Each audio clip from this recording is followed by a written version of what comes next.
ఆ పనులు కూడా ప్రారంభించబోతున్నాం. సిఆర్ఎఫ్ ద్వారా గ్రామాల మండలాలకు ఒక మండలానికి కనెక్టివిటీ ఇచ్చినాం. మేము మొన్న తెలుసు ఆర్నకుంట నుంచి మల్యాల వరకు అన్ని మండలాలను కలుపుకుంటూ రోడ్ వేస్తున్నాం. అలా గన్నేరవరం నుంచి ఎలిగంతల వరకు కూడా బ్రిడ్జి కడుతున్నాం. మధ్యలో గన్నేరవరం మండలం ప్రాంత ప్రజలకు చిరకాల కోరిక. దానికి స్థానిక శాసనసభ్యులు ఇటు సత్యం గారు గాని అటు కోమంపల్లి సత్యనారాయణ గారు గాని వాళ్ళ సహకారం తీసుకున్నాం. ఆ ప్రారంభోత్సవానికి రాష్ట్ర మంత్రివర్యులు కోమరెడ్డి వెంకటరెడ్డి వస్తున్నారు. ఇది గన్నేరవరం బ్రిడ్జ్ ఆ ప్రాంతానికి చిరకాల కోరిక. ఇట్లా తిరిగి వస్తే 12 కిలోమీటర్లు, ఇప్పుడు వస్తే దాదాపు 2-3 కిలోమీటర్లు చేరుకునే ప్రయత్నం చేస్తాం.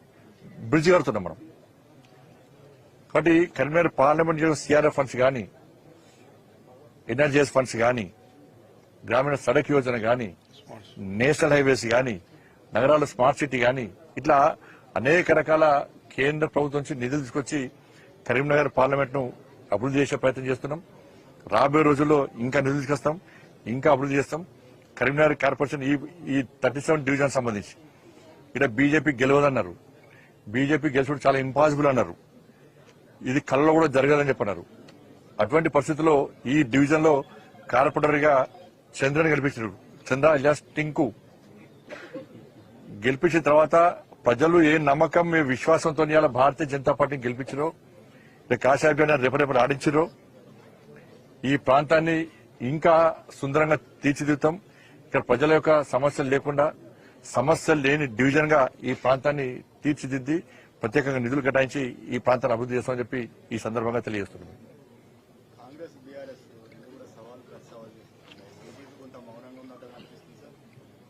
మా మౌనమైందో ప్రజలకు తెలుసు. ఇలా కాంగ్రెస్ బీఆర్ఎస్ నేను నిన్న మాట్లాడాను. నిన్న ఇద్దరు ఆడిన డ్రామా చూసి ప్రజలు నవ్వుకుంటున్నారు. బిగ్ బాస్ షోను మైమర్పించే విధంగా వాళ్ళిద్దరు షోలు ఉన్నాయి.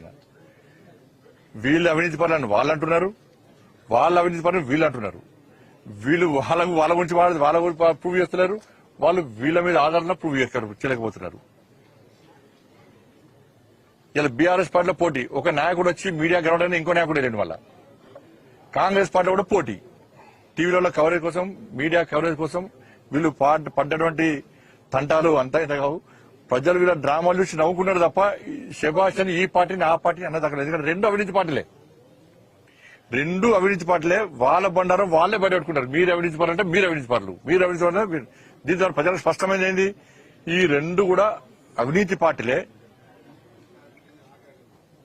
ఈ రెండు పార్టీలు కూడా ఎలిమినేషన్ ఇచ్చారు, బిగ్ బాస్ ఇచ్చినట్టు. ఇవాళ డబుల్ ఇంజన్ సర్కార్ రావాలి. తెలంగాణ రాష్ట్రంలో నీతి నిజాయితీవంతమైన పాలన సాగాలంటే, నిధులు రావాలంటే, అభివృద్ధి చెందాలంటే ఈసారి బీజేపీకి అవకాశం ఇద్దాం, డబుల్ ఇంజన్ సర్కార్ రావాలని చెప్పి ప్రజలందరూ మా వైపు ఉన్నారు. కాబట్టి ప్రజలు ఆ షోను చూసి ఎంజాయ్ చేస్తున్నారు. కాబట్టి మేము కూడా దాన్ని డిస్టర్బ్ చేద్దానికి మేము కూడా చూస్తూ ఎంజాయ్ చేసినాం. మేము కూడా ఆ షో చూసి, బిగ్ బాస్ షో చూసి. కాబట్టి వాళ్ళ నిజాయితీ ఏదో అర్థమైంది. ఇవాళ రాష్ట్ర ముఖ్యమంత్రి ప్రశ్నిస్తున్నాను నేను. బీఆర్ఎస్ పార్టీ అధికారంలో ఉన్నప్పుడు, కాంగ్రెస్ పార్టీ అధికారం రాకముందు ఎన్నికల సమయంలో ఇదే రాష్ట్ర ముఖ్యమంత్రి గారు బీఆర్ఎస్ పార్టీ అవినీతి పాల్పడ్డది అని చెప్పి ఊకదంపుడు ఉపన్యాసం రాష్ట్ర ముఖ్యమంత్రి గారు ఇచ్చారు, మంత్రులు ఇచ్చారు. బీఆర్ఎస్ పార్టీ పాల్పడ్డ ఒక్క అవినీతి మీ బయటకు వస్తలేదు. నాకు అర్థం కాలే. ఒక్క అవినీతి. ఫోన్ ట్యాపింగ్ పొట్టు చేసిర్రు. భార్యాభర్త నిన్నగాక మొన్న స్పీచ్ ఇచ్చిన ముఖ్యమంత్రి గారు భార్యాభర్తల ఫోన్లు కూడా విన్నారు అన్నారు. ఇవాళ ఆ సిట్టు విచారణ, ఫోన్ ట్యాపింగ్ సంబంధించి సిట్టు విచారణ ఏ విధంగా ఉందంటే టీవీ సీరియల్లకి సాగుతూనే ఉన్నది.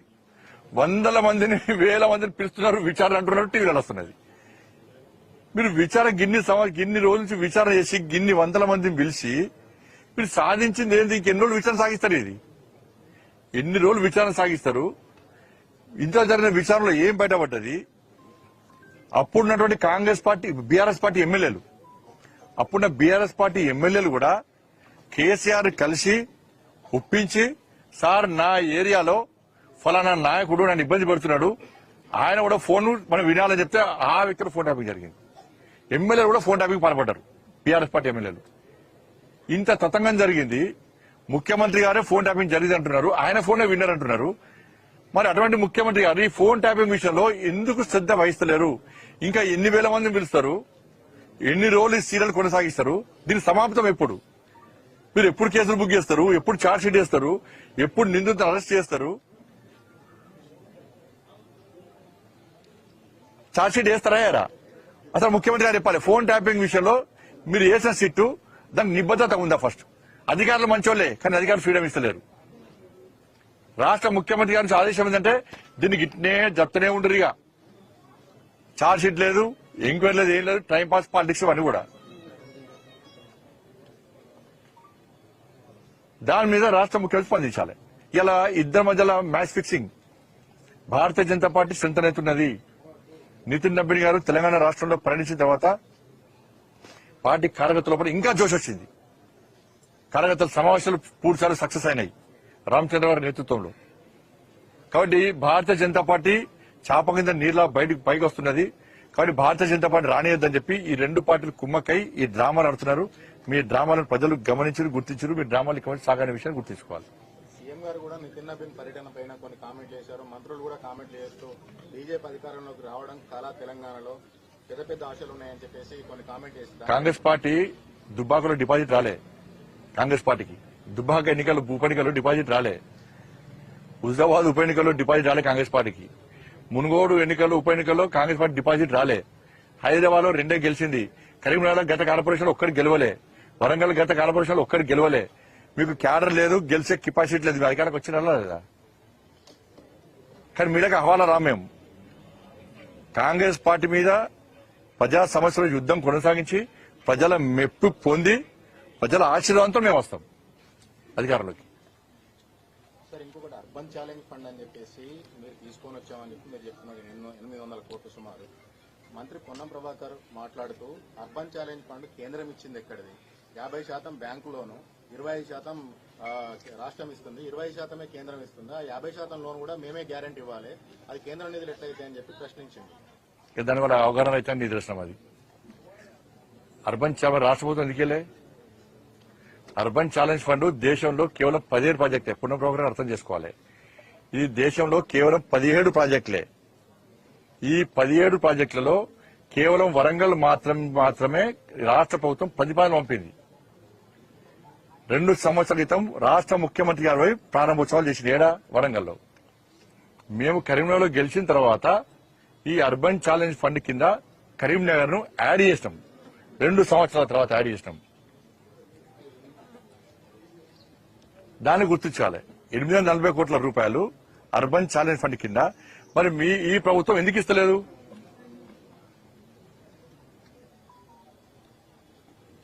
ఎవరు ఇళ్లలో ముద్దగొట్టి పైసలు లేరు. రాష్ట్ర ముఖ్యమంత్రి ఇళ్లలో ముద్దగొట్టి పైసలు కన్వీనర్ పంపలేడు. యూడిఎఫ్ కూడా లోనే, ఏదైనా లోనే.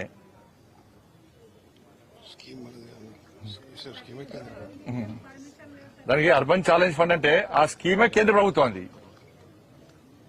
వీళ్ళు ఏం చేయరు, చేసింది వాళ్ళని చెప్పుకుంటారు. అట్లున్న పరిస్థితి. దాంతోపాటు నిన్న రాష్ట్ర మంత్రివర్గ సమావేశం